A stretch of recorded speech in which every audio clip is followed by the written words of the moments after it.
వారాహి అమ్మవారిని శక్తి స్వరూపాలలో ఒకరిగా చెబుతారు. ఈమె సప్తమాతృకలలో ఒకరు, దశ మహావిద్యలలో ఒకరిగా కొలుస్తారు. ఈమెను ఆరాధిస్తే జీవితంలో ఎదురయ్యే అడ్డంకులన్నీ తొలగిపోతాయని, శత్రుభయమే ఉండదని, అపార జ్ఞానం సిద్ధిస్తుందని, కుండలినీ శక్తి జాగృతమవుతుందని చెప్తారు. వారాహీదేవి పేరు ఉన్న మూలమంత్రాలను, అష్టోత్తరాలను పఠిస్తే సకల జయాలు సిద్ధిస్తాయన్నది భక్తుల నమ్మకం. మరి ఇంతటి శక్తివంతమైన వారాహి అమ్మవారి గురించి ఆసక్తికరమైన విషయాలను ఇప్పుడు తెలుసుకుందాం. వీడియోని స్కిప్ చేయకుండా చివరి వరకు చూడండి. వారాహి అమ్మవారి గురించి మన హిందూ గ్రంథాలలో చాలా పురాణాలలో ఉన్నది. వాటిల్లో దేవీ భాగవత పురాణంలో రక్తబీజుడు అనే రాక్షసుడు దేవతలను మనుషుల్ని సంహరిస్తూ వాళ్ళని చిత్రహింసలు పెడుతూ ఎన్నో బాధలకి గురి చేస్తూ ఉంటాడు. అప్పుడు దేవతలందరూ పార్వతీదేవిని సహాయం కోరగా పార్వతీదేవి దుర్గామాత రూపంలోకి మారి రక్తబీజుడితో యుద్ధం చేయడానికి బయలుదేరుతుంది. అయితే దుర్గామాత రక్తబీజునితో యుద్ధం చేస్తున్నప్పుడు రక్తబీజుని గాయపరచడం వల్ల రక్తబీజుని శరీరం నుంచి ఒక రక్తపు బొట్టు నేల మీద పడుతుంది. కానీ రక్తబీజునికి ఒక వరం ఉంది. అదేంటంటే తన రక్తపు బొట్టులు నేల మీద పడిన ప్రతిసారి మరొక రక్తబీజుడు ఉద్భవిస్తాడు. దానివల్ల రక్తబీజుణ్ణి ఎంతమంది చంపాలని చూసినా ఆ రక్తబీజుడు రక్తం నుంచి వేల మంది రాక్షసులు పుట్టుకొచ్చేవాళ్ళు. అలా రక్తబీజుణ్ణి చంపడం అసాధ్యమయ్యింది. అప్పుడు రక్తబీజుడి సంహారం కోసం దుర్గాదేవి తన దేహం నుంచి సప్తమాతృకలను పుట్టిస్తుంది. సప్తమాతృకలు అంటే 7 అమ్మవార్లు. ఈ 7 అమ్మవార్లు కూడా దుర్గాదేవి యొక్క స్వరూపాలే. కానీ ఈ సప్తమాతృకులకు తాంత్రిక శక్తులు ఉంటాయి. ఈ సప్తమాతృకలు ఎవరంటే బ్రహ్మాని, మహేశ్వరి, కౌమారి, వైష్ణవి, వారాహి, ఇంద్రాణి, చాముండి. అప్పుడు ఈ 7 అవతారాలు కూడా రక్తబీజుణ్ణి సంహరించడంలో సహాయపడ్డారు. అయితే ఈ వారాహీదేవి రక్తబీజుణ్ణి సంహరించేందుకు చాలా ఉగ్రమైన రూపం ధరించి శత్రువుల శవాల మీద కూర్చొని తన పదునైన దంతాలతో అందరి రాక్షసుల్ని సంహరిస్తూ ఉన్నారు. ఆ తర్వాత రక్తబీజుడు దుర్గాదేవితో ద్వంద్వ యుద్ధానికి పిలవడంతో ఈ 7 స్వరూపాలు కూడా దుర్గమ్మలో తిరిగి కలిసిపోయి రక్తబీజుణ్ణి సంహరించినట్లు దేవీ భాగవతంలో ఉంది. ఇలా జరిగిన తరువాత భాగవత పురాణంలో హిరణ్యాక్షుడు అనే రాక్షసుడు భూదేవిని చాలా చిత్రహింసలు పెడతాడు. కానీ భూదేవిని చిత్రహింసలు పెట్టడానికి ముందే హిరణ్యాక్షుడు వారాహీదేవి కోసం కఠోరంగా తపస్సు చేసి వారాహీదేవిని ప్రసన్నం చేసుకున్నాడు. అప్పుడు వారాహి అమ్మవారు హిరణ్యాక్షుడికి ఏం వరం కావాలి అని అడిగితే హిరణ్యాక్షుడు అమరత్వాన్ని వరంగా కోరుకుంటాడు.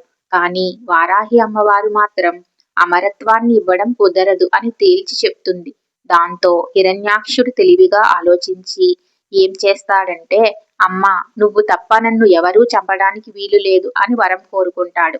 దానికి వారాహి అమ్మవారు సరే అని ఒప్పుకుంటుంది. కానీ వెంటనే నేను నీ భక్తుణ్ణి కాబట్టి నువ్వు కూడా నన్ను చంపకూడదని చెప్తాడు. దానికి కూడా వారాహి అమ్మవారు సరే అని చెప్పి వెళ్ళిపోతుంది. ఇంకా ఈ వరాన్ని అడ్డంగా చూసుకొని హిరణ్యాక్షుడు విచ్చలవిడిగా రెచ్చిపోయి భూమాతని చిత్రహింసలు పెడుతూ ఉంటాడు. అప్పుడు హిరణ్యాక్షుడిని చంపడం కోసం వారాహి అమ్మవారి నుంచి వరాహస్వామి ఉద్భవిస్తాడు.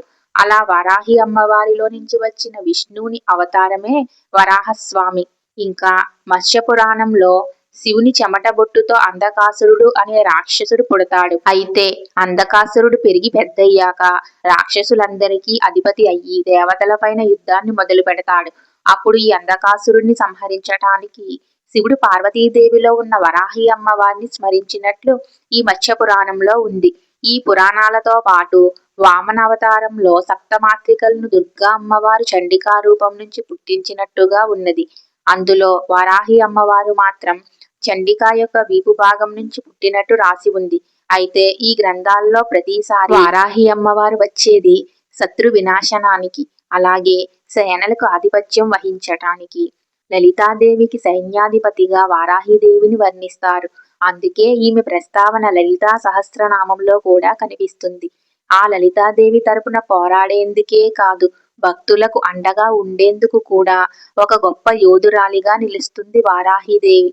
లలితాదేవి సైన్యంలో రథ, అశ్వ, గజ సైన్యాలకు అధిపతిగా వారాహిదేవి ఉంటుంది. ఇలా చాలా శక్తివంతమైన అమ్మవారు వారాహీదేవి. ఎలా అయితే పార్వతీదేవి నుంచి ఈ సప్తమాత్రికలు వచ్చారో అలాగే శివుడి స్వరూపమైన భైరవుడి నుంచి అష్టభైరవులు ఉద్భవించారు. ఈ అష్టభైరవులు కూడా అష్టదిక్కులను కాపాడుతూ పాలిస్తూ ఉంటారు. ఈ అష్టభైరవుల్లో ఒకరైన ఉన్మట్ట భైరవానే వారాహి అమ్మవారి భర్త. వారాహి అమ్మవారికి ఆలయాలు మాత్రం చాలా అరుదుగా ఉంటాయి. ఆ ఆలయాల్లో కూడా దర్శనం కేవలం 2-3 గంటలు మాత్రమే ఉంటుంది. అది కూడా రాత్రివేళ కానీ తెల్లవారుజామున కానీ మాత్రమే ఉంటుంది. ఎందుకంటే మిగిలిన సమయంలో వారాహి అమ్మవారు గ్రామ సంచారం చేస్తూ దుష్ట శక్తుల నుంచి కాపాడుతూ ఉంటుంది. కాశీ నగరానికి వారాహీదేవి క్షేత్ర పాలకురాలు. ఆమె కాశీని రాత్రివేళ దుష్ట శక్తుల నుండి కాపాడుతుందని నమ్ముతారు. కాశీ క్షేత్రంలో ఉన్న ఉగ్రవారాహీదేవి ఆలయంలో అమ్మవారు పాతాళంలో ఉంటారు. ఆ విగ్రహం కూడా చాలా పెద్దది. కానీ ఈ అమ్మవారు ఉగ్రకలతో నిండి ఉండటం వలన విగ్రహాన్ని భక్తులు నేరుగా చూడ్డానికి కుదరదు. ఆ ఆలయం కూడా కేవలం 2-3 గంటల్లోనే మూసేస్తారు. ఇంకా ఆ సమయంలో భక్తులు అమ్మవారిని దర్శించుకోవటానికి దేవస్థానం వారు ఏర్పాటు చేసిన 2 రంధ్రాల గుండానే చూడాలి. వారాహి రూపం ఇంచుమించు వరాహమూర్తినే పోలి ఉంటుంది. ఈమె శరీర ఛాయను నల్లని మేఘవర్ణంలో ఉన్నట్లు పేర్కొంటారు. సాధారణంగా ఈ తల్లి వరాహ ముఖంతో 8 చేతులతో కనిపిస్తుంది.